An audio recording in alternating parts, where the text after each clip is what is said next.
اللہ اکبر۔ عزادارو بس اس کے بعد کچھ ہی دیر بعد امام حسین علیہ السلام آخری رخصت کو آئے ہیں۔ بیویوں نے گھیرا ڈال لیا، محرم بیویاں ساری بیویاں جمع ہو گئیں۔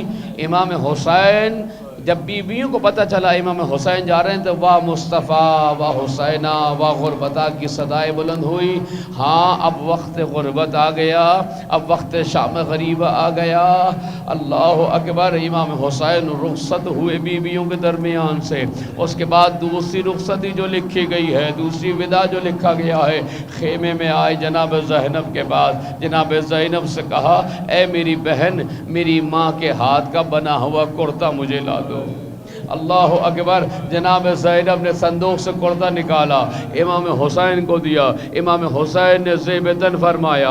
اس کے بعد ایک دفعہ جناب زینب نے امام حسین سے کہا بھائیا اب تم جا رہے ہو، چاہتی ہو اماں کی ایک وصیت پوری کر دوں؟ کہا بتاؤ بہن کیا بات ہے؟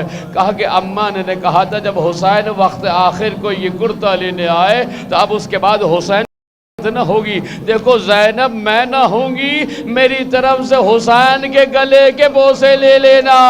ارے حسین کے خشک گلے پر خود خنجر کے وار ہوں گے۔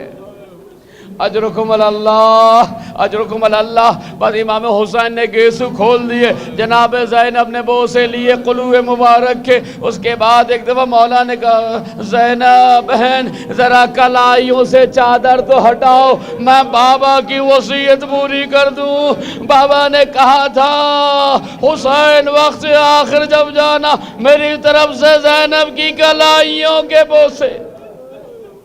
اجرکم اللہ۔